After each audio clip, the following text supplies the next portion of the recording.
Hay una historia real muy extraña y también un poco ácida que a mí me cautivó desde que la oí por primera vez. Cuando me la contaron supe que se iba a quedar en mi corazón a través de los años. Y de tanto en tanto me gusta relatarla, es muy corta, pero insisto, muy álgida también. Se trata de que había una vez una pequeña estación salvavidas sobre una costa peligrosa del mar, la costa rocosa de Massachusetts, donde solían ocurrir varios naufragios. A causa de las tormentas del Atlántico se perdían muchas vidas de muchos botes, de muchos barcos, tanto de pasajeros como barcos pesqueros. Y entonces ahí, a pocas millas de tierra firme, había muchas víctimas. Y por eso un grupo de voluntarios, de gente común, se dedicó a salvar vidas. Se organizaron para salvar vidas. Construyeron pequeñas cabañitas, muy frágiles, muy sencillas, pero a lo largo de toda la costa, y tenían gente vigilando el mar todo el tiempo. No había faro, así que eran ellos los faros humanos que todo el tiempo veían hacia el mar. Y cada vez que naufragaba un barco, se corría la voz, sonaba un shofar parecido a este, un poquito más fuerte, y ellos se entregaban por completo a rescatar cuantas vidas podían. No se arriesgaban por dinero, no se arriesgaban por reconocimiento, sino solo porque le daban un enorme valor a la vida humana. Y es fascinante leer estos relatos, de esta historia real, por cierto, sobre estos hombres que lo arriesgaron todo, incluso la vida, para salvar a personas que nunca habían visto antes. Pero con el correr del tiempo, las cosas cambiaron. Al cabo de unos años, la Guardia Costera de los Estados Unidos comenzó a responsabilizarse con los labores de rescate. Y durante el primer tiempo, la Guardia Costera oficial trabajó mancomunadamente con los voluntarios, salvando vidas, juntos. Así que, después de estar juntos un tiempo, la idea que fue prevaleciendo de a poco fue: dejemos que lo hagan los profesionales. No solo están entrenados para esto, sino que les pagan para que lo hagan. De modo que los voluntarios dejaron de ocupar las cabañas. Pero, aunque dejaron de vigilar la costa para buscar barcos en peligro y dejaron de enviar equipos para rescatar gente, sucedió algo extraño. Decidieron que no se iban a disolver.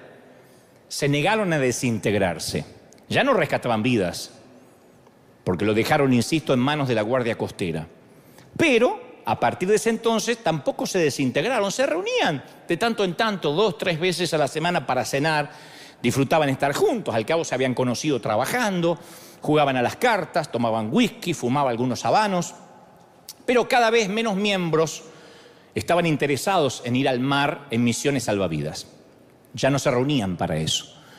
Aunque el lema "salvar vidas" aún estaba escrito en un gran cartel en la puerta del club. Salvamos vidas. Y había hasta un símbolo a la entrada, en el vestíbulo principal, en el lobby, había un bote salvavidas allí como símbolo de lo que alguna vez hicieron. La mayoría de los miembros abandonaron completamente las actividades de salvar vidas porque decían que eran desagradables, resultaban un obstáculo para sus reuniones sociales, y con el tiempo tampoco les agradó que de tanto en tanto la Guardia Costera les trajera algún náufrago, porque decía que les ensuciaban el piso, llegaban envueltos en algas, le embarraban el suelo del club, así que tampoco querían que les trajeran náufragos, pero siguieron llamándose a sí mismo Estación Salvavidas. Solo que ya no se dedicaron a salvar vidas y tampoco permitieron que ingrese gente salvada de un naufragio si antes no se secaba, no se bañaba y se vestía elegantemente. Por eso dije al principio, es una historia ácida y no la voy a explicar. El que tiene oídos, que oiga, dijo el Señor. Nosotros fuimos, desde que fuimos salvados, valga la redundancia, hechos para dedicarnos a salvar vidas, para buscar almas. Y la gente que nos rodea en todos nuestros ámbitos tiene mini naufragios todos los días.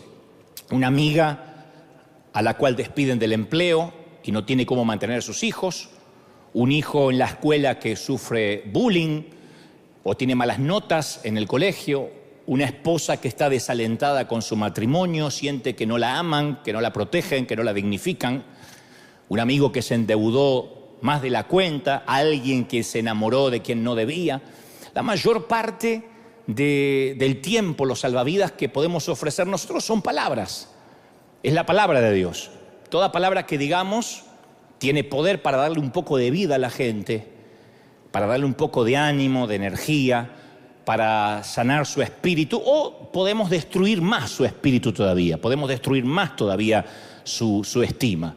Pero todos tenemos la capacidad de ofrecer la aceptación, el amor, la esperanza, pero también podemos juzgar, condenar, herir y sin querer no dejar entrar a los náufragos porque nos ensucian nuestra higiene espiritual. Pablo dijo: acéptense mutuamente, acéptense, dijo el apóstol. A mí me sorprende esta palabra porque no dijo comiencen a amarse a la fuerza, dijo acéptense, lo mínimo. ¿Y qué es exactamente lo que hacemos cuando aceptamos a alguien? Aceptar a una persona es permanecer con ella, aunque todavía no cambie. Aceptamos los hijos que nos dio el Señor. Algunos aceptan a su cónyuge. Algunos aceptan la suegra que te tocó. Hay que aceptarla. ¿Qué vas a hacer? Hubiese buscado una huérfana. ¿Tiene madre? Acéptala. Ahora, por supuesto, no significa que aprobemos todo lo que haga una persona. Ayer me escribí a alguien y me decía: ¿qué se puede hacer? Mi hija menor, si no me equivoco, creo que me dijo que tenía 15 o 16 años, me acaba de decir que está embarazada. No sé qué hacer, me escribió la mamá. A lo cual respondí: ahora es cuando más necesita un abrazo. Ahora no salgas con que te lo dije, te lo avisé, pero ¿qué hiciste? Porque no va a resolver nada. No le digas que la estás aprobando, pero necesitas respaldarla. Eres su madre. No la apruebas, pero las tienes que respaldar, la tienes que aceptar. No la puedes mandar a la calle con un hijo en el vientre. Entonces, aceptar significa que seguimos queriendo lo mejor para una persona, para su alma, haga lo que haga incondicionalmente, lo aceptamos. Y yo quiero contarte una historia que tiene que ver con esto, con el aceptar, que a mí siempre me dio muchas dudas, me llenó de preguntas, pero tiene que ver a lo mejor con la historia de los que tienen el nombre, que salvan vidas, pero ya no lo hacen. Seguro escuchaste acerca de una mujer que estuvo a punto de perder la vida en un naufragio. En esa misma historia hay un grupo de hombres que deberían estar dedicados a salvar vidas, pero ahora tienen un club social, y que también se olvidaron de aquel que continuamente está buscando los naufragios porque no deja de mirar hacia la costa, porque allí está lo que más atesora y lo que más ama, que son las almas. Aquella noche, dice las Escrituras, la dama estaba en la cama con aquel hombre como había estado tantas veces. Ese hombre no era su esposo, obviamente. Seguramente habían tenido relaciones, habían intimado varias ocasiones, pero esta vez sucedió lo que tanto temía en sus peores pesadillas. De pronto, la Biblia dice, en el mismo acto, y los adultos entendemos a qué se refiere, la puerta se abre de golpe y los descubren. Resulta que había hombres afuera esperando, fisgoneando, vigilando, y ahora habían entrado para llevarse a la mujer. Ella gritó, lloró, pidió clemencia, compasión, se vio desnuda, se sintió avergonzada, quería esconderse, pero no tenía dónde ir. Y te aseguro que ella se hubiese suicidado ahí mismo, pero no se lo permitieron. No le dieron el gusto de poder quitarse la vida. La envolvieron en sábanas y se la llevaron. Ella está pensando en su madre, posiblemente si tiene hijos, en sus hijos. Pero como al paralítico que lo llevó un grupo de hombres a Jesús, a ella una multitud la está llevando también a Jesús. Solo que a ella no la llevan en una camilla como al paralítico, sino que la están llevando envuelta en sábanas, semidesnuda. Y los hombres que la llevaban, a diferencia del paralítico con sus 4 amigos, no eran sus amigos, eran sus enemigos, que la están llevando, y no para que sea sanada, sino para matarla, para lapidarla públicamente.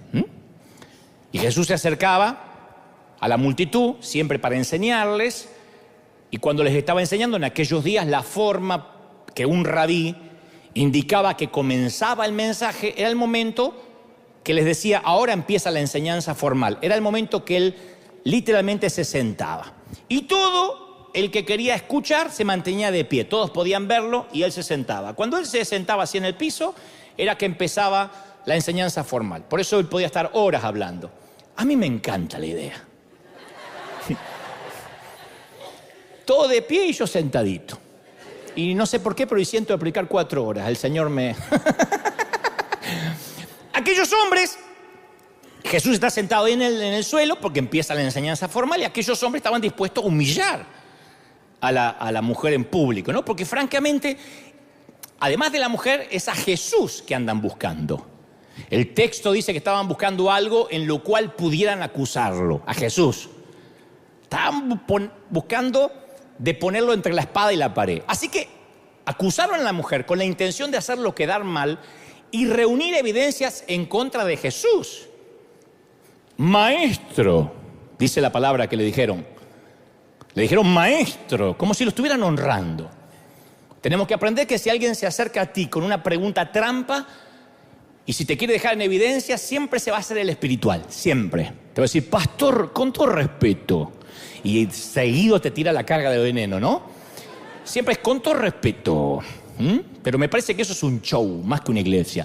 Que Dios lo bendiga. O sea, el veneno va en el medio y después como un sándwich, va pastor y después que Dios le bendiga, ¿no? Te come lo del medio, te mata. Ellos dijeron, maestro, esta mujer ha sido sorprendida en el mismo acto del adulterio, en el mismo acto. Porque la ley hablaba con toda claridad sobre lo que se exigía para que alguien fuera sorprendido en el acto mismo. No podían decir, esta mujer me parece que está en adulterio porque le sorprendimos cuando salía de la habitación o cuando se estaban yendo. Tenía que ser en el mismo acto según la ley mosaica, la ley de Moisés. Las evidencias circunstanciales no bastaban. Moisés había dicho que un solo testigo no iba a bastar para condenar a un hombre o alguna mujer por algún crimen o delito. Todo asunto, había dicho Moisés, se resolverá mediante el testimonio de 2 o 3 testigos oculares que tenían que haber visto. Esto significa algo maquiavélico, algo muy sórdido. Porque significa que durante algún tiempo 2 o más de aquellos hombres habían estado merodeando la casa de esa mujer. No podían intervenir el WhatsApp. Tenían que merodear. Tenían que mantenerse vigilándola día y noche o espiando por las ventanas o por la mirilla, porque obviamente no estaban intimando a la luz del día. Tenían que sorprenderlos en el mismo acto. No nos dice cuánto tiempo la vigilaron, ni cuánto habían visto, pero de hecho habían sido bastante morbosos y voyeristas. Habían visto más de lo que tenían que ver. Y esa premeditación a sangre fría con la que espiaron nos muestra el desprecio que ellos tenían por la mujer y obviamente por el Señor Jesús. Y notemos que el hombre que estaba acostado con la mujer no apareció nunca en la historia. La mujer no estaba sola teniendo intimidad. El tipo no aparece, a pesar de que la ley decía que a él también había que lapidarlo. Pero no aparece en la historia, así que es muy probable que los líderes religiosos habían estado en combinación con el tipo para hacerle la emboscada, para que la seduzca. Y cuando entraron a la habitación le dijeron al tipo, le pagaron, te puedes marchar. Ahora te puedes marchar. Y el tipo se fue. Como quiera que fuese, la llevaron ante Jesús. El tipo no aparece. Le dice, la atrapamos en el mismo acto. La ley está muy clara, hay que apedrearla. ¿Qué dices tú? Jesús está ahí sentado. Toda la multitud de testigos. Y pensaron, ahora sí lo tenemos.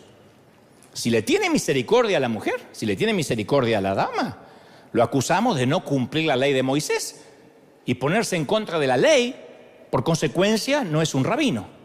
Si dice apedréenla, como dice Moisés, se mete en problemas con Roma, porque las autoridades romanas les habían prohibido a los judíos ajusticiar a otros judíos si antes no pasaban por un juicio justo. Así que si decía apedréenla, se ponía la soga al cuello con el imperio, con César. Si dice no la apedreen, también se ponía la soga al cuello con todos los religiosos. Así que estaba la mujer, para que la puedas ver, temblando de culpa, de temor, deseando morirse, pensando que eso es lo que le iba a pasar. Y pensaba, qué espantosa manera de morir. Pero sus acusadores ni siquiera la ven. Ella solo es la carnada, insisto. Ellos van por el pez gordo, van por Jesús. Y todo lo que pueden pensar es, ahora sí lo tenemos. Así que los tipos permanecen ahí de pie, con las manos llenas de piedras, esperando solo que se les dé la orden y la van a ejecutar ahí. Es espantoso ver morir a alguien apedreado, porque empieza a desangrarse, porque las piedras abren tendones, venas, intestinos. Muere en un grito vivo hasta que ya no se mueve más. Y ellos están dispuestos a lapidarla así, a una mujer que no conocen. Pero antes de seguir adelante, antes de que lo juzguemos con demasiada rapidez y decimos, qué animal esta gente, voy a intentar ser un ratito el abogado del diablo. ¿Cómo querés que me quieran los demás pastores con las cosas que digo? Pero bueno. Vamos a tratar de entender a la gente, porque siempre nos enfocamos en la mujer, pobrecita, y que capaz que estaba engañando a alguien o estaba en adulterio porque no sentía amor, qué sé yo, o a Jesús. Pero a mí me gustaría que focalicemos las cámaras en la gente. Es gente común, no los religiosos, la gente. Olvídense de los fariseos, pensemos en la gente común, no los doctores de la ley. Todos los que agarraron una piedra, que no habían nunca asesinado a alguien y con todo gusto están dispuestos a asesinar a esta mujer. ¿Por qué estaban listos para apedrearla? Siempre me pregunté eso. Pero para eso yo te quiero preguntar una pregunta que también me hago a mí mismo. ¿Tuviste alguna vez una piedra en la mano? Voy a avanzar y te vas a dar cuenta que hasta es posible que cargues una ahora mismo. Históricamente, los cristianos hemos dividido a los pecados en dos categorías. En realidad no hay escalas de pecado para Dios. Siempre digo que en la misma lista del homicida, Dios colocó al chismoso. Pero sin embargo nosotros lo dividimos en dos categorías subliminales. Los pecados de la carne y los pecados del espíritu. Los vamos dividiendo siempre. Dios no los dividió, el Señor nunca los dividió, nosotros sí. Los de la carne generalmente tienen que ver con apetitos descontrolados, con el placer, ¿no? Lujuria, codicia, gula, borrachera, envidia. Bueno, no sé si la envidia tiene que ver más con el espíritu, pero con la carne se me ocurre pereza. Y los pecados que más nos escandalizan a nosotros son esos. Uy, aquel parece que tuvo sexo con una fulana. Aquel me parece que tiene pinta de gay. Esta tiene que ser lesbiana, por la cara tiene que ser lesbiana. Me miraba raro en el baño. A nosotros esas cosas nos producen escozor. ¿Alguna la miró raro en el baño? Díganme. A Jesús lo que más lo escandalizaba son los pecados del espíritu. Y ahora sí, envidia, orgullo, arrogancia, justicia propia, espíritu crítico. Eso era lo que a Jesús más lo sacaba de quicio. Los pecados, lo que conocemos como pecados del espíritu, o pecados del alma quizá. Lo que sucede es que esos pecados no suelen ser tan coloridos, tan escandalosos como los pecados de la carne. Y es muy extraño que en una iglesia contemporánea ejerza disciplina sobre uno de estos pecados del espíritu. Muy raro. Si alguna vez escuchas que removieron a un pastor de una iglesia o removieron a un líder y te dicen fue por razones morales, es muy difícil de que se trata de orgullo. ¿Por qué cambiaron al pastor? Porque era celoso. ¿Por qué lo cambiaron? ¿Por qué la denominación lo quitó? No, porque vivía hablando mal de otros pastores y eso es pecado. No, cuando dicen razones morales, está hablando de razones morales a las que nosotros decimos son pecados de la carne. Este metió la pata con alguien. Las iglesias contemporáneas no nos solemos escandalizar con la arrogancia, la murmuración, la justicia propia, pero Jesús sí. A Jesús esto, insisto, lo sacaba de eje. El Nuevo Testamento cuenta un asombroso número de relatos en que participa esta tríada de un pecador de la carne, un pecador del espíritu y Jesús. Hay un montón de historias. Tenemos la historia del fariseo y la pecadora que ungió los pies de Jesús. Ahí está el fariseo, la pecadora y Jesús. La de los fariseos y el recaudador de impuestos y Jesús. La del hijo pródigo, su hermano mayor y claro, el papá. Entonces, y por supuesto esta, la de los líderes religiosos y la mujer atrapada en adulterio. En todos los relatos, los culpables de los pecados de la carne sabían que estaban metidos en un lío. Cuando uno comete un pecado de la carne, lo sabe. Puede arrepentirse o no, pero sabe que metió el pecado. No necesita discernimiento para saber que metió la pata. Pero esa gente que cometía pecados de la carne veían a Jesús como alguien al cual podían correr para refugiarse, para arrepentirse. Entonces, en todos los relatos, los culpables del orgullo y la arrogancia no corrían a Jesús porque eran ciegos. Pensaban que era posible amar a Dios y despreciar a la gente.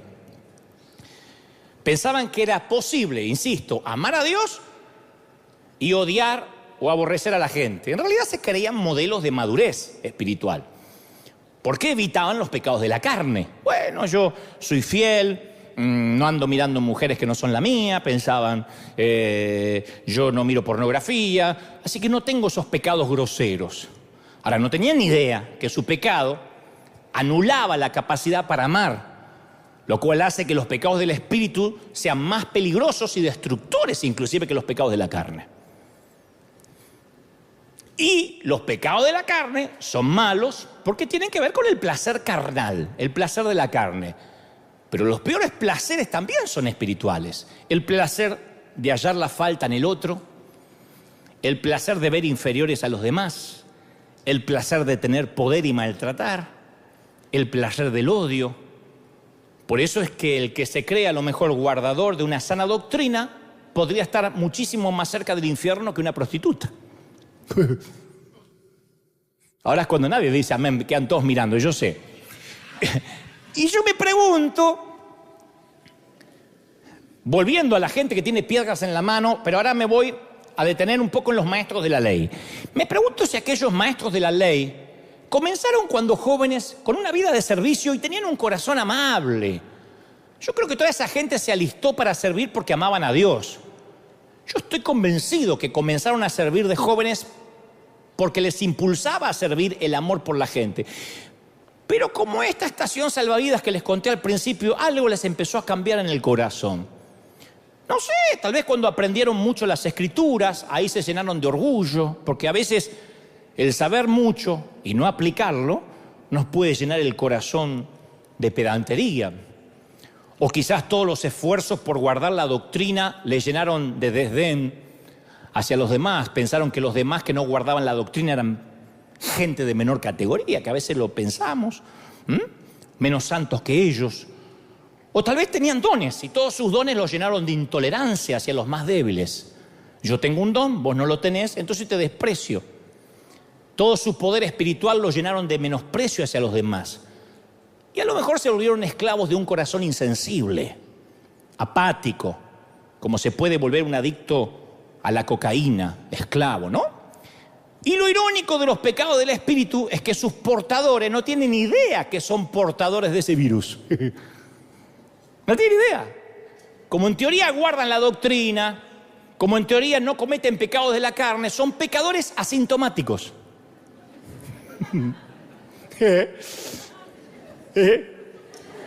Yo le puedo seguir la risa esta mañana, ¿eh? Son pecadores asintomáticos. Contagian pero no se dan cuenta. No tienen idea que están enfermos. Al menos con los pecados de la carne, la persona sabe que se metió en problemas. Pero con los pecados del espíritu, por ahí ni se entera que está pecando. Todo lo que hace es caminar por la vida con una piedra en la mano. No puede ver a los perdidos, ya no mira a los perdidos. Y a los que naufragan alrededor porque ya no se dedica a salvar vidas.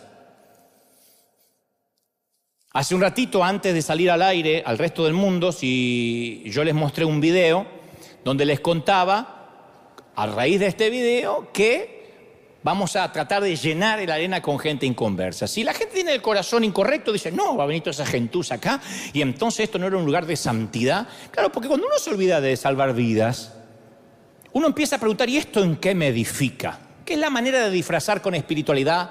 ¿Y yo qué gano con esto? ¿Y yo qué gano con esto? ¿Qué salgo ganando? Pero se disfraza de un lenguaje religioso con una retórica de ¿y esto en qué me edifica? Y a mí me preocupa mucho esta gente que piensa así, que acá no hay porque son todo, gloria a Dios, muy diferente, pero los que están en otro lado.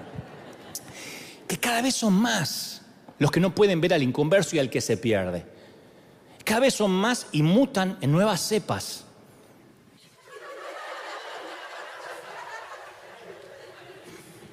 Yo he vivido toda mi vida en la iglesia y Dios sabe que yo amo a la iglesia de Cristo. El día que yo, Dios no lo permita, dejara de amar a la iglesia, yo no hablaría nunca más en público. Sin embargo, a veces me pregunto, ¿por qué las iglesias producimos tantos apedreadores? ¿Por qué?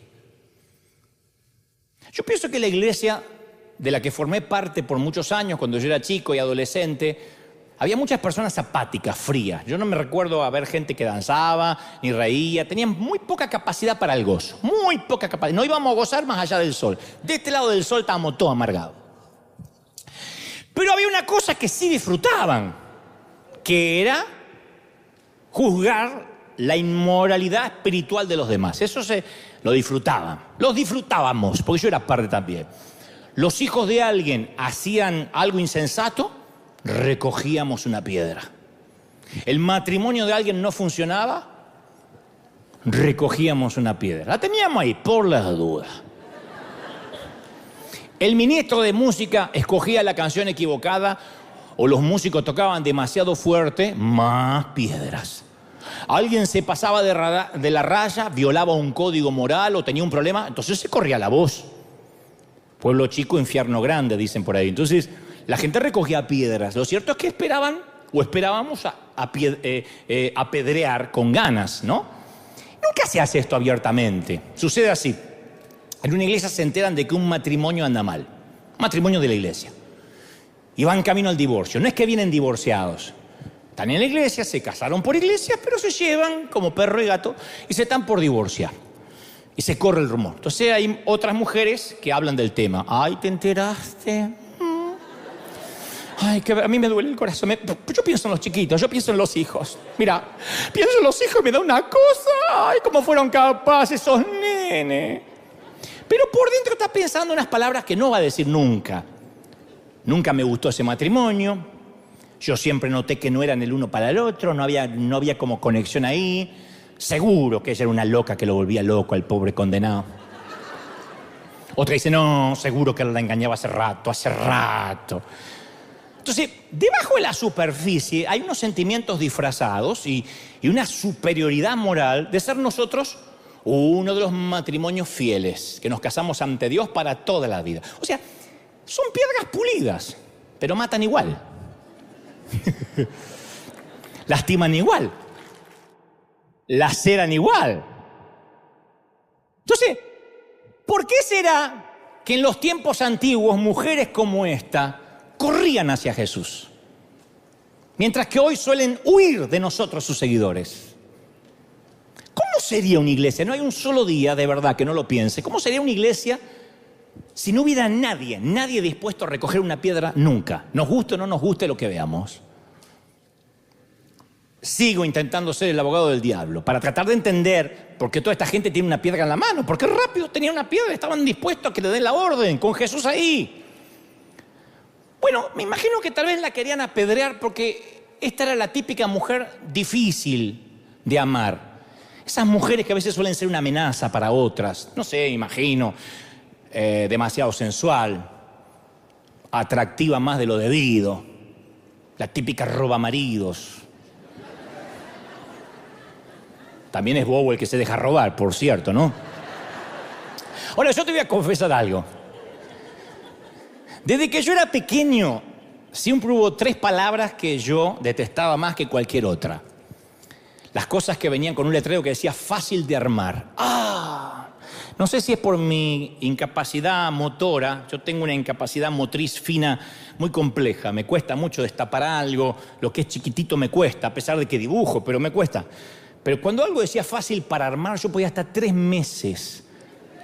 Los rompecabezas nunca me funcionaron. Un día estaba feliz que completé uno. Terminé un rompecabezas dedicándole 3 años haciendo rompecabezas. Y me alegré porque en la caja decía de 3 a 7 años.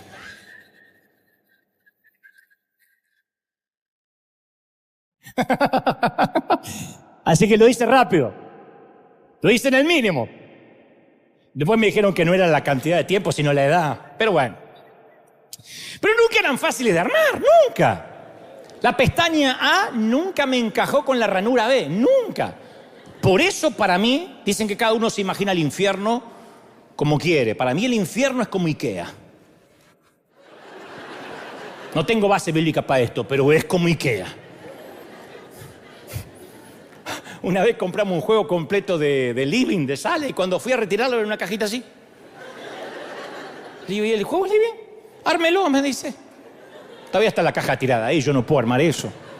Entonces, si yo quisiera trabajar, sería empleado de Ikea. Digo, ¿por qué no hay muebles como los acabo de ver? No, tiene que armarlos. Por eso el infierno es un montón de cosas para armar para mí. Y todas las relaciones con las que estamos y vamos a estar involucrados vienen con estas palabras en el exterior, para armar. A todos nos gustaría que la gente sea fácil, que las relaciones crezcan, florezcan sin atención de nuestra parte. Pero no es así, todas las relaciones son zonas de construcción. No es como los cuentos de Disney que se casan el príncipe con la princesa y a partir de ahí son felices. A partir de ahí tienen que armar la felicidad.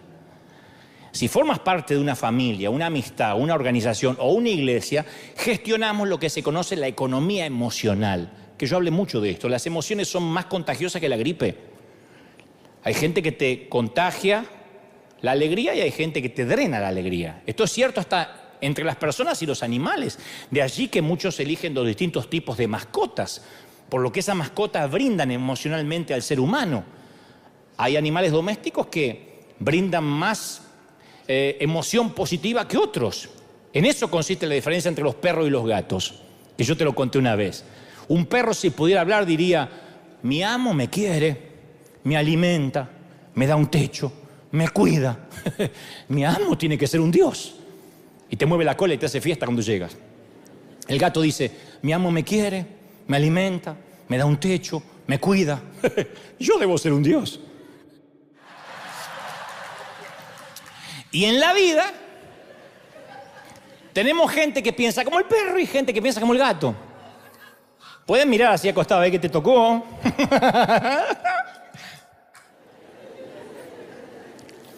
Y la gente que es inteligente en sus relaciones pregunta: ¿quiénes son los que más contribuyen en mi economía emocional? Porque hay ciertas personas cuya compañía nos encanta, cuya mente nos gusta escudriñar, nos desafía. Hay gente así. Captan por completo nuestra atención, nos hacen reír con fuerza. Esa gente, cuando uno las encuentra en un recodo de la vida, nos subyuga, nos seduce estar con ella. Cuando conoces a alguien así, te puede decir: che, tengo que ir hasta el basurero, ¿me acompañas? Perdí algo, cuando lo tiré a la basura voy a recorrer y revolver toda la basura. Y no se te ocurre nada en el mundo que preferirías hacer. Vas al basurero con tal de estar con esa persona. Porque te llena de alegría. Vas a volver con un olor espantoso, apestando, pero alegre.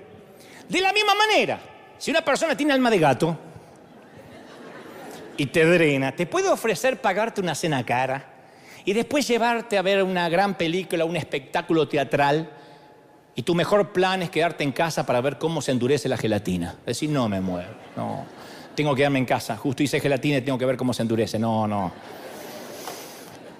Entonces, y ser capaz de discernir esa economía emocional, eso es un don. Y nadie dominó ese don como Jesús. Jesús le bastaba caminar entre sus amigos, entre sus discípulos, y tenían la habilidad para hacer preguntas que sacaran los problemas a la superficie. Jesús tenía mucho la frase: ¿qué disputabais entre ustedes?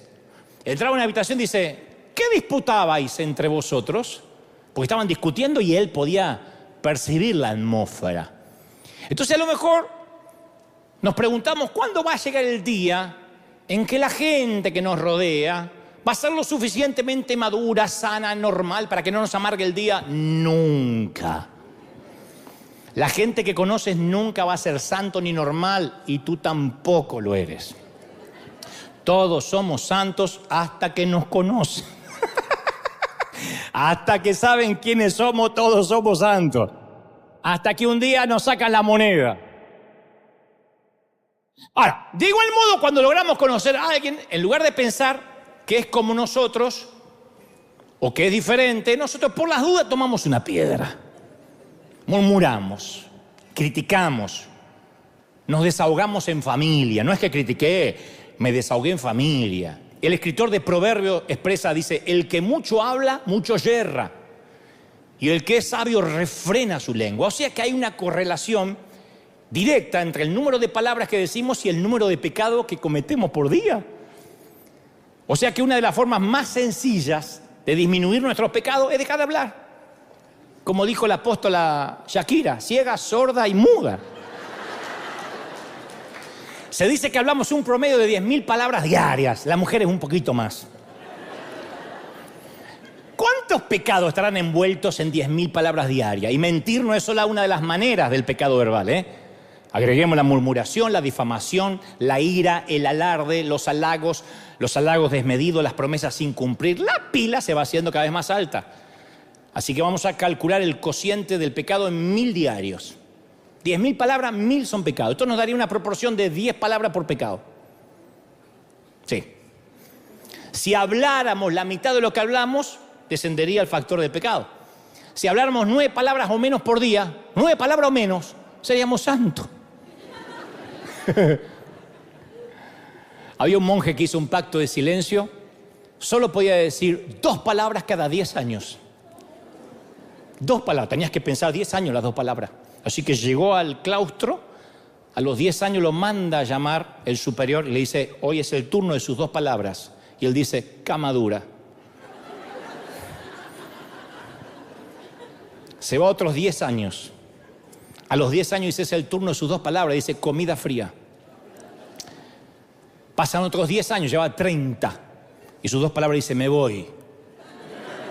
Y el tipo dice, yo sé que se fue, yo sé que se va. Porque desde que llegó no hizo otra cosa que quejarse. Ahora, imagínate 2 palabras. ¿Cuál sería? Pero la meta de la vida no consta en, vamos a evitar el pecado y vamos a ser todos mudos. La vida es más compleja que eso, hablamos, y algunos hablamos más que otros, ¿no? Pero tenemos la tendencia a idealizar la iglesia del siglo I y decir, ay, en el libro de los Hechos la gente era libre de conflictos, todos se amaban. No, la iglesia de los primeros tiempos existían conflictos. Claro que existía, era un lugar donde la gente estaba comprometida con la obra, pero también estaba comprometida a resolver los conflictos. Pablo le escribió una vez a la comunidad de Filipos, esto está maravilloso. Había 2 mujeres que eran prominentes en Filipos. 2 mujeres muy especiales, Evodia y Síntique. Si alguna mamá estaba buscando nombre para sus hijas, te las regalo. Evodia, Síntique, quédate quieta. Está bueno. Y Evodia y Síntique estaban metidas en un conflicto. ¿Quién sabe por qué empezó y cómo se agrandó, no? No sabemos cuál es el problema, la Biblia no lo dice. Tal vez se trataba de decidir cuál tenía el nombre más raro y por eso estaban discutiendo. Y Pablo no les da un consejo, no dice, Evodia, habla con otras personas acerca de lo injusta que ha sido Síntique contigo. Publica un video en YouTube, denuncia a la Evodia, la falsa profeta Evodia. Que se haga viral, que aprenda.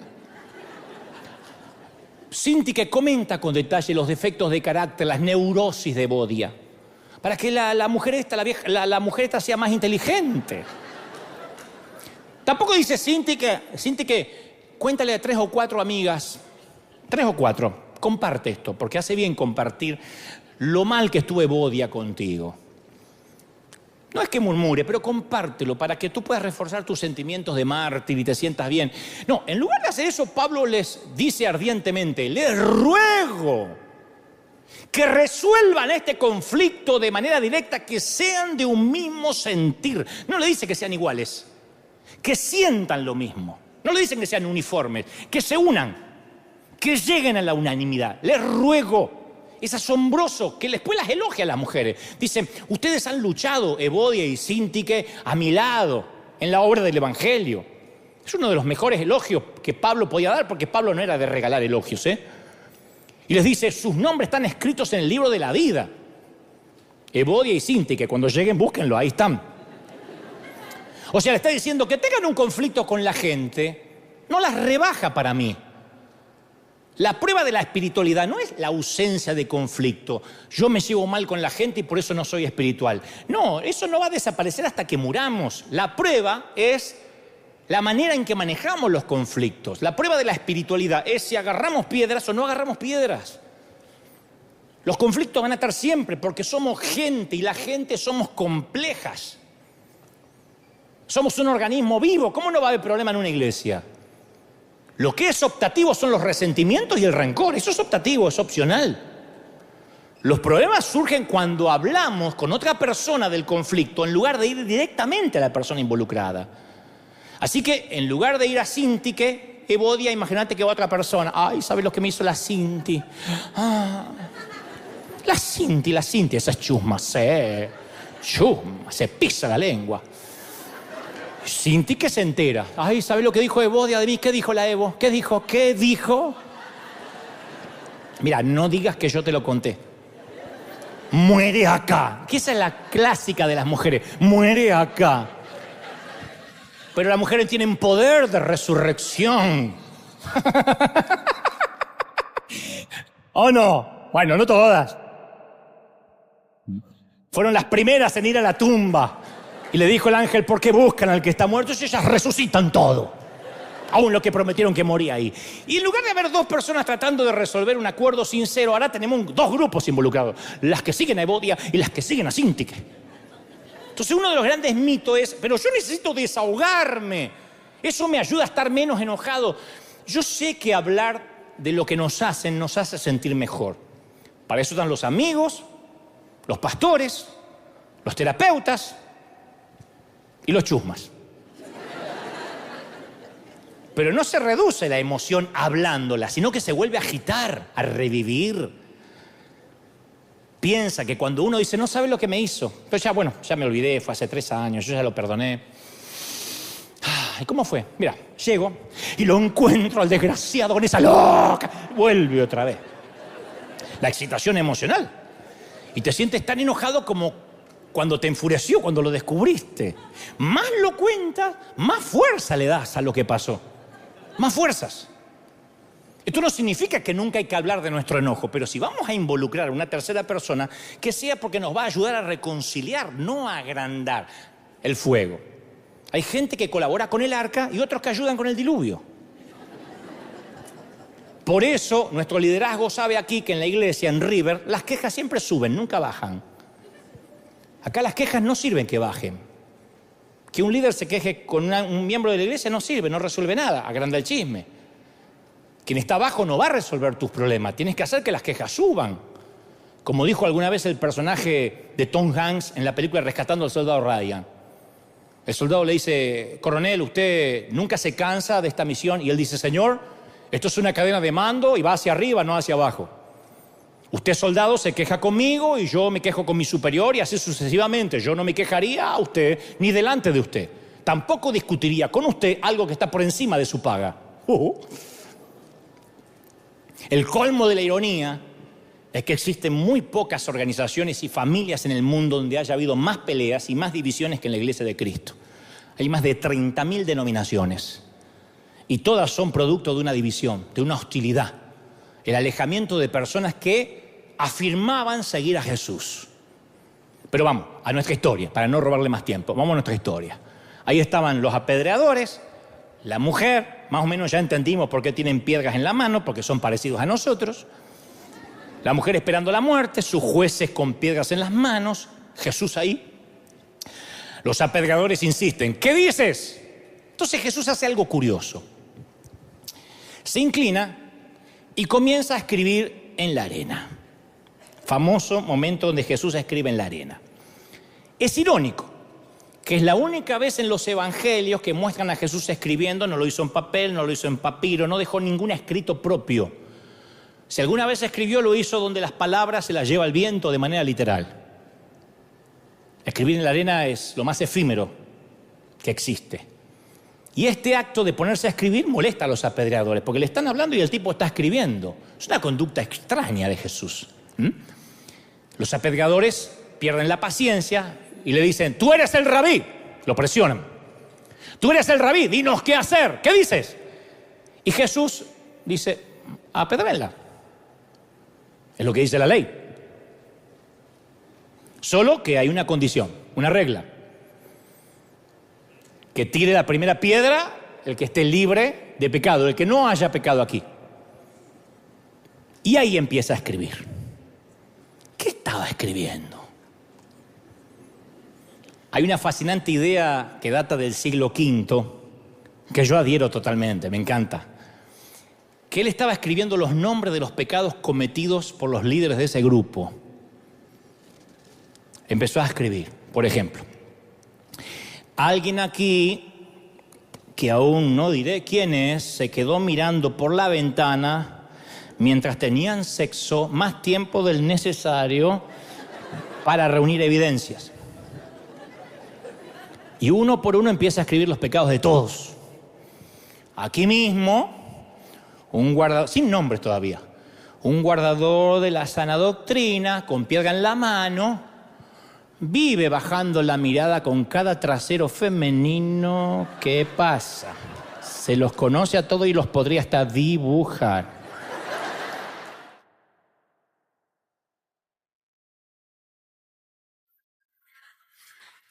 Y allí a mi izquierda tengo otro defensor de la senda antigua, que si la esposa algún día logra descifrar la contraseña de su celular, se le cae toda la fachada. Y ni hablar de esa hermana que está aquí con mantilla en la cabeza, una pandereta en una mano y una piedra en la otra, que cuando está haciendo el amor con su esposo, imagina que está haciéndolo con ese otro muchacho que tanto le gusta de la tienda. Está tensa la cosa. Oh, allá tenemos un levita adorador, con una piedrota en la mano, que cuando se encierra en su habitación pasa horas enteras consumiendo porno. ¿Y qué decir de aquel predicador que habla de arrepentimiento, que dice que extraña tanto las prédicas de Gille Ávila, pero que maltrata y denigra a su esposa psicológicamente en secreto? ¿Y quieren que hablemos de ese creyente que carga una piedra pero miente en su declaración de impuestos? Y luego de eso levanta la vista y los miró. Ahora viene la parte de los nombres. ¿Empiezo a escribir nombres? Vamos, tiren la piedra, júzguenla, condénenla. Ustedes deciden, pero asegúrense que no tengan estas oraciones un sujeto. Porque apenas acuses, es cuestión de minutos y aparece tu nombre en la arena con lujo de detalles. Lo que pasa es que la condenación se ha enraizado tanto en nosotros, tan profundo en el corazón humano, que no nos podemos imaginar la vida sin condenar a alguien. Imagínate un día sin hablar de nadie. Hoy llegar a tu casa y no mencionar nadie, ni cómo te atendieron en el café, ni lo sugieren, ni qué dijo el pastor. Nada. Imagínate un día sin condenar a nadie. Yo estoy seguro que Jesús escribía los pecados de ellos. Si no, no tira a la gente la piedra. Estaba decidido a apedrear por una frase. Por simplemente el que esté libre de pecado arroje la piedra. Si yo he hablado a veces con legalistas y le he dicho, pero tú también estás en pecado. Yo no, yo tengo la sana doctrina.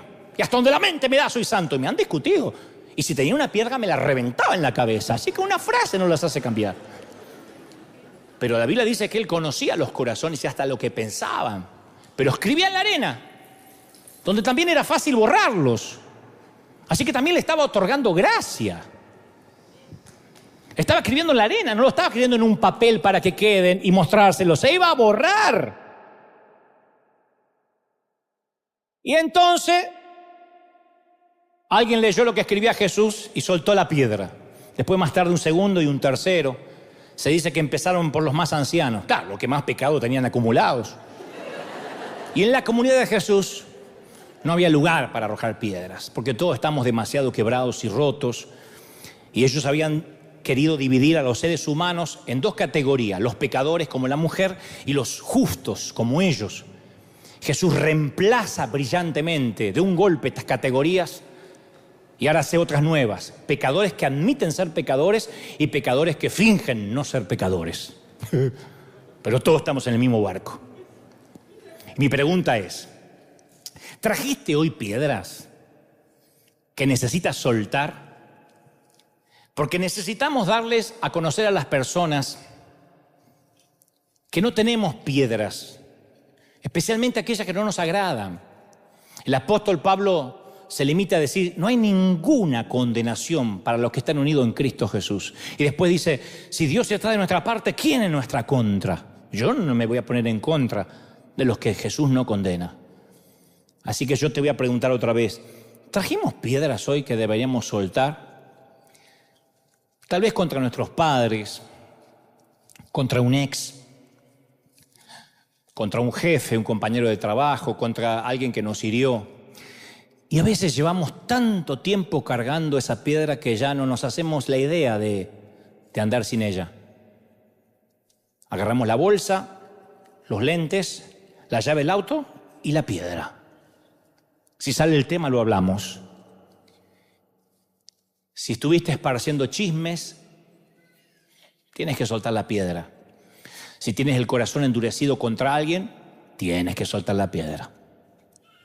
Algunas veces se producen apedreamientos en la propia familia, Son piedras pequeñas, pero se vuelve muy habitual en muchas familias tirarse piedras en las fiestas de Navidades, en los días de Acción de Gracias. Casi no lo notamos, pero vivimos arrojándonos piedras. Y como digo siempre, aceptar a una persona no es lo mismo que aprobar su conducta. Tampoco es lo mismo aceptar que tolerar. Porque habrá quienes me toleren a mí. Yo a este lo tolero. Que aceptan mi existencia e incluso mis fallos, pero en eso no hay sanidad, no me aman.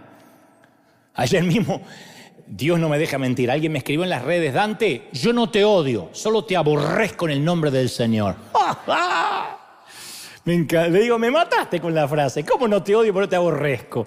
Claro, cuando la gente apenas te tolera, o te odia, o te detesta visceralmente, tienes que entender que no te odian a ti, odian lo que tú representas.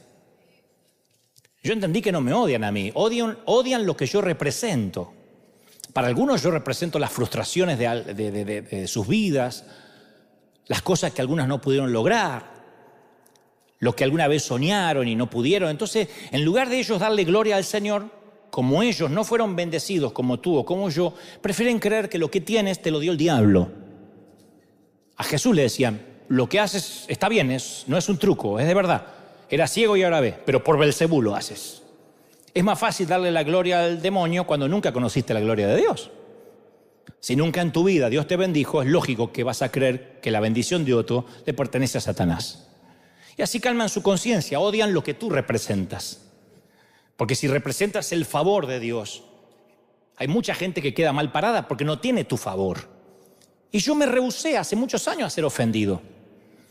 Hagas lo que hagas, yo no te doy permiso para que me ofendas. Para que alguien me ofenda, yo le tengo que dar permiso. Me pueden herir, pero no me pueden ofender. Porque si yo me ofendo, me enojo, tomo una piedra y me convierto en alguien parecido a la persona que me ofende. Y yo no quiero ser esa clase de monstruo. Entonces, no me gusta que la ofensa permanezca en mí, que ni siquiera llegue, que orbite fuera de mi radar. La gente necesita más que tolerancia. En parte esta es la razón por la cual la gente se acercaba a Jesús. Porque los inteligentes no soportan mucho a los tontos. Los jugadores de primera categoría no viajan en el mismo bus que los jugadores de tercera. Pero cuando los pecadores se acercaban con su vida arruinada, a la única persona sin pecado que vivió jamás, él no se limitaba a soportarlos, los amaba de verdad. La aceptación es un acto del corazón, no del racionamiento. Aceptar a alguien es escuchar sus historias tristes, sórdidas, sus tenebrosos secretos. La madre que viene a la iglesia y se resiente a veces con sus niños pequeños porque se siente desbordada, porque no tiene un minuto para ir al baño y a veces dice, ay, cómo quisiera no haberlos tenido, ser soltera, y después se siente llena de culpa por eso y un monstruo. Esa mujer necesita un abrazo y decirle que todas tuvieron ese sentimiento alguna vez. El hombre que siente ganas de tener una aventura con una compañera de trabajo que podía ser su hija. ¿A quién se lo va a contar? ¿En la iglesia? No liquida, no estoy diciendo que la tuvo, que está tentado. El pastor que está lleno de dudas secretas acerca de lo que él mismo predica. El jovencito de 15 años que está inundado de sentimientos de atracción hacia otros hombres. Pero esos sentimientos no desaparecen, ora, llora, se lo dice al padre, lo mata. A la madre menos, en la iglesia menos. Y lo vive solo, porque ¿quién lo va a aceptar? ¿Quién va a aceptar su lucha? La aceptación es un acto del corazón. Hay un montón de gente que no le cuenta a nadie sus secretos, porque están seguros que apenas lo cuenten, va a comenzar el apedreamiento público. ¿Y sabes por qué lo saben? Porque ellos también tiraron piedras. Porque uno tira piedras también. Si son afortunados, van a encontrar a alguien que los escuche y no les dé vuelta la cara con asco, con repugnancia. Así que esa gente es la gente rota que necesita que los escuchen con algo más de te soporto, hasta que cambies. Y cambia, porque ya son 2 domingos que venís y no cambiaste. No. Esa gente necesita a alguien que vea sus tinieblas, sus historias más tristes, y aún así los siga amando. Acercarse a alguien que no tenga piedras en los bolsillos para arrojarle. Aquella mujer había hallado a un hombre así. Que así que al final de la historia está la mujer, Jesús, y un montón de piedras apiladas sobre la arena. Se fueron todos. Jesús se pudo constituir en el apedreador. Él sí tenía derecho. Él podía apedrear a la mujer. Pero Jesús borra en la arena los pecados de los muchachos. Y le pregunta a la mujer, hey, dime, ¿dónde están tus apedreadores? ¿No te condenó ninguno? Lo que está diciendo es, tú y estos hombres no son tan diferentes. A ti te sorprendieron nada más. Ellos aún lo ocultan. A pesar de toda la superioridad espiritual que muestran, todos están a bordo del mismo barco, todos. Así que dime, pequeña, dime, niña, ¿dónde están los que te condenaban? ¿Te tiraron alguna piedra? Ninguno, Señor. Muy bien. Entonces yo tampoco. Va, se acabó la condenación, ve a vestirte. Entonces le dice las palabras que le llegan al corazón y le devuelven la vida. La llenan también de dolor porque le revelan que él conoce su pasado. También la llenan de esperanza porque le dicen que hay alguien que cree en ella. Le dice, vete y no vuelvas a pecar. Y esas palabras van a quedar en su corazón hasta que sea una ancianita arrugada, canosa, rodeada por un esposo que quizás nunca le va a contar este incidente. Unos hijos y unos nietos que juegan alrededor con un par de perros. Vete y no peques más. Porque no solo la perdonó, sino que le dio una responsabilidad. La misma gracia que la liberaba de los pecados del pasado, la llevaban a caminar un futuro libre de pecado en el futuro. La misma gracia hace lo que la condenación y las piedras no pueden hacer. Transformar una vida. Imagínate lo que sucedería en nuestro pequeño mundo si adoptáramos este estilo de Jesús. Y si River dejáramos de atacar por completo a los que me miran de otras partes del mundo y aceptáramos a la gente, imagínate que nos lleguen a conocer como la iglesia que nunca arroje una piedra. Andá, River. No, que voy a ir así vestido. Andá, que ahí nadie critica. Andá, que ahí todos te aman. No, pero anda. Sería maravilloso. Tenemos que lograrlo. Uy, y voy a terminar con esto. Te voy a confesar algunas cosas que he descubierto en este peregrinar cristiano y que también es parte de un viejo poema, pero se los voy a regalar para finalizar. A lo largo de la vida es muy duro, pero al cabo la verdad es la verdad y nos hará libres. A lo largo de la vida he visto a infieles enamorarse de verdad, pero también he visto a muchas personas que se jactan de ser fieles, pero hacen el amor con náuseas, odiando a su cónyuge, deseando enviudar en secreto. He visto mujeres que usan pantalones y blusas algo ajustadas, pero son decentes y temerosas de Dios. Y también la vida me ha permitido conocer mujeres muy tapadas, recatadas, que se acostarían con cualquiera y murmuran de todo el mundo sin piedad ni temor de Dios. He visto gente del mundo amando a Dios a su manera, y he visto a gente de Dios amando al mundo en secreto. He visto a alguien sin futuro llegar muy lejos de la mano de Dios y he visto a mucha gente con seminarios teológicos no llegar a ninguna parte. He visto al malo levantarse y cambiar de vida Y he visto gente buena que se cansa de ser buena y empieza a hacer daño. He visto a líderes denunciando a otros líderes para tapar la propia lujuria que los consume en secreto, perdiendo el respeto de la congregación que los oye, que piensa, qué triste, mi pastor ya no habla de Jesús, sino que habla de otros pastores. He encontrado más gracia y favor entre algunos católicos que entre los evangélicos, que con alegría esperan ver a esos mismos católicos, esperan verlos arder en el infierno. He encontrado más códigos de lealtad entre algunos ateos que en el propio ejército que dicen ser los cristianos, que rematan a sus propios soldados heridos. Así que, consejo que no me estás pidiendo, yo sigo amando a la iglesia y mucho porque soy parte de ella. No te confundas, no todo es lo que parece. Somos todos santos y nos gusta arrojar piedras hasta que un día llega el Señor y escribe nuestros pecados ocultos y secretos en la playa pública. Y es ahí realmente cuando nos conocen. Y ese es el día en que también nos damos cuenta por qué los náufragos se siguen ahogando, aunque conservemos el cartel en la puerta que diga que somos una estación salvavidas. La gente ya se dio cuenta que hace muchos años que no salvamos vidas. Pero hoy es el día en que podemos cambiar. Hoy es el día que Dios nos ama. Nos habla duro, pero esto es bueno porque ¿cómo te ama el Señor? Si no, no te amaría así. ¿Cómo te ama el Señor? Dale un aplauso al Señor de señores y al Rey de reyes. Vamos, vamos, vamos. Si crees que Dios te habló, dale un aplauso al Señor. Vamos, dale un aplauso al Señor fuerte y dile, Señor, ese es mi Dios. Ese es mi Dios que me ama. Estamos todos en el mismo barco, ¿sí o no?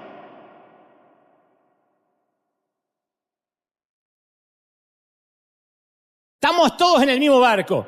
Y si hay alguien que me dice, ¿y qué de ese episodio en la Biblia que dice que tenemos que juzgar y sopesar los corazones? Sí, pero no hablar. Por las dudas, como nos enseñó nuestro Juan Carlos Ortiz. Mira, querido, si hay que honrar o deshonrar, equivócate por honrar a quien no se lo merece, que con eso no te equivocas. No llegas al cielo y el Señor te va a decir, honraste a alguien que no se merecía. ¡Ah! Nadie llegará al cielo y descubrirá que tuvo exceso de amor. Nadie va a ser más bueno que Jesús. Así que si vamos a equivocarnos, es preferible honrar a quien no se lo merece antes que deshonrar a aquel al que Jesús no condenó. Ni yo te condeno. Vete y no peques más. Y esa es la palabra que el Señor te dice hoy. Vamos, vamos, ni yo te condeno. Culpa borrada. ¿Cómo te ama el Señor? Te ama el Señor, ¿lo crees? A los que están aquí y los que están en casa, vamos, repitan conmigo, dile, Señor Jesús, te recibo en mi corazón, entra en mi vida, perdona mis pecados, anota mi nombre en el libro de la vida y mis pecados, fuerte, y mis pecados en la playa, en la arena, para que solo en el día se borren y nunca más haya memoria de lo que he hecho. Amén. Y amén. Vamos a orar, vamos a orar. Levanten sus manos al cielo, vamos a orar. Nos unimos con la gente en sus hogares de los 5 continentes, Asia, África, Oceanía, América, Europa. Estamos orando. Escuadrón de búsqueda en combate contra las filas invasoras. Vamos a orar, vamos a clamar para que el Señor sane tus heridas, para que el Señor te bendiga, para que una doble porción del Espíritu venga ahora. ¿Cómo te ama el Señor? ¿Cómo te ama el Señor? A los que han juzgado por años, vamos, yo quiero escuchar espiritualmente el sonido de piedras cayendo al piso. Las piedras se caen ahora. La murmuración se termina ahora. El chisme se termina ahora. El juzgamiento crítico se termina ahora. Ahora Dios va a levantar una iglesia modelo, no solo en el edificio, no solo en la siembra, sino en la manera de amar, en la manera de aceptar. Dice el Espíritu Santo, yo quiero cambiar vidas, pero he aquí algunos de los cristianos han puesto trabas. Han puesto piedras en el camino para que la gente no se acerque. Pero yo, dice el Señor, los enviaré del norte, del sur, del este y del oeste. Y vendrán necesitados, y vendrán caídos, y vendrán con sus vidas rotas. Pero yo sé que la iglesia los abrazará. Le dirá, este es el mejor lugar para estar. Bienvenidos al hospital del alma. Bienvenidos al cuartel de los refugiados. Te ama el Señor, te bendice. Padre, todos orando, vamos, los últimos minutos. Ya casi nos vamos, pero antes estoy orando para que la gloria, la presencia del Espíritu sople en todas las áreas, en el cuerpo, en la mente. Mirá, hay gente encendida en fuego. Hay gente encendida en fuego. Te ama el Señor. Vamos, clamen ahí. Levanten las manos al cielo, jóvenes, niños, ancianos, adultos. Termina el servicio, pero no termina la gloria. La gloria del Señor lo va a llenar todo, momento a momento, minuto a minuto. Te ama el Señor. Y la presencia crece minuto a minuto, momento a momento, tiempo a tiempo, y crece su gloria. En los hogares, en las casas, recibe una doble porción del Espíritu ahora. Recibe lo que está pasando aquí. Hay un clima, hay una atmósfera de fuego. Porque donde hay perdón, donde hay arrepentimiento y donde la gente deja de arrojar piedras, el Espíritu Santo toma control. Y Él está tomando control de la gente que está hoy aquí. Yo declaro, yo creo, yo proclamo que los mejores días están por venir. Yo suelto tu bendición sobre este tu pueblo, sobre este tu ejército. Bendigo a los que están en sus hogares. Bendigo a los que me miran desde mi Argentina, México, Colombia, Honduras, Dominicana, Perú, Chile. Bendigo a la gente de Europa. Bendigo a la gente que está en sitios alejados. Recibe ahora la misma unción que hay aquí en casa, en todas las áreas. Te bendice el Señor. Gracias a los que han recibido a Cristo, los que se van a bautizar en momentos, los que se van a unir a los centenares de personas que hoy pasarán por las aguas, los que ahora se han decidido a que hoy las huellas de la arena desaparezcan para siempre. Te ama el Señor. Te bendice. Yo declaro bendición en el mes de agosto. Declaro que agosto, septiembre, octubre, noviembre y diciembre serán meses de liberación, de gozo, de paz, de bendición. Y yo declaro bendición en todas las áreas, en el cuerpo, en la mente, en el alma y en el espíritu. Amén y amén. Gloria a Jesús. Que Dios te bendiga. A la gente en la casa, firme como talón de oso. Nos vemos el domingo que viene. Dale un aplauso al Señor.